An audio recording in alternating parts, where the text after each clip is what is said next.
अस्सलाम वालेकुम स्टूडेंट्स। जिस तरह के हमारा last topic types of languages है और उसको हम डिस्कस कर रहे थे, उसमें हमने असेंबली और मशीन लैंग्वेज को डिस्कस कर लिया था। हम उसको 2 मिनट के अंदर वो ओवरव्यू करते हैं। मशीन लैंग्वेज को हम बाइनरी लैंग्वेज भी बोलते हैं। ये native language of the computer है, नियर टू हार्डवेयर है, डीपली अंडरस्टैंड टू हार्डवेयर है।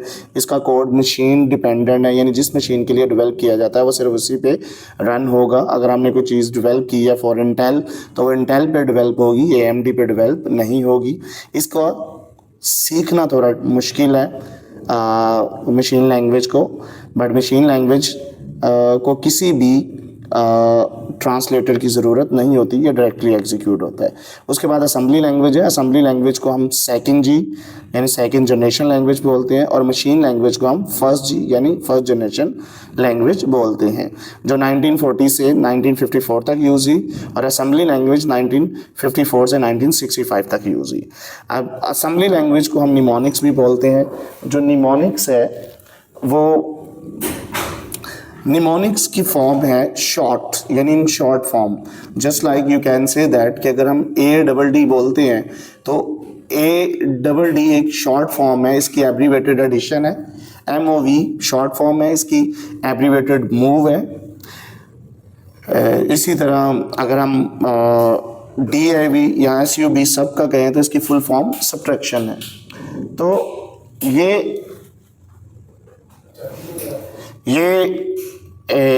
शॉर्ट फॉर्म है जिसे हम निमोनिक्स बोलते हैं।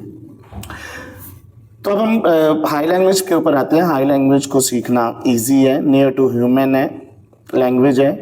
Human can easily understand and learn, easily detect the errors, easily remove the errors.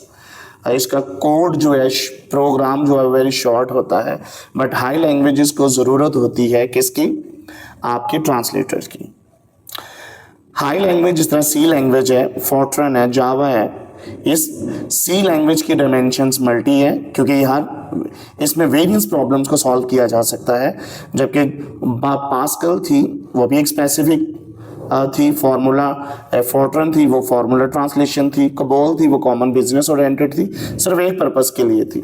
लेकिन जो आपकी सी लैंग्वेज है, जो हमारी हाई लैंग्वेज हम डिस्कस कर रहे हैं, ये वेरियंस प्रॉब्लम्स को सॉल्व करती है। इसके कुछ करैक्टरिस्टिक्स को हम डिस्कस कर लेते हैं कि हाई लैंग्वेज को सीखना ईजी है, easy to learn, easy error detection, इसमें एरर्स को फाइंड आउट करना और उसको रिमूव करना इजी है।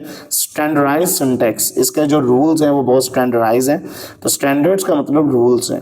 अमेरिकन नेशनल स्टैंडर्ड इंस्टीट्यूट ने इसके रूल्स को डिफाइन किया है। Deeply hardware knowledge not required, इसके लिए हार्डवेयर के नॉलेज को डीपली अंडरस्टैंड करना या नॉलेज होना ज़्यादा ज़रूरी नहीं है। मशीन इंडिपेंडेंट, ये किसी भी मशीन पर रन हो सकती है। मोर प्रोग्रामर्स, अगर हम कंपेयर करें इसको लो लेवल लैंग्वेज से, तो मोर देन 90% जो प्रोग्रामर है वो आपके हाई लैंग्वेजेस के अंदर होते हैं, और 2 और 3% जो प्रोग्रामर है वो आपको लो लेवल लैंग्वेज के मिलेंगे। दूसरा, इसके प्रोग्राम जो है वो बहुत शॉर्टर होता है, ज़्यादा लेंथी नहीं होता। तो ये था the remaining part of the types of languages. Students, till then, for next lectures, Allah Hafiz.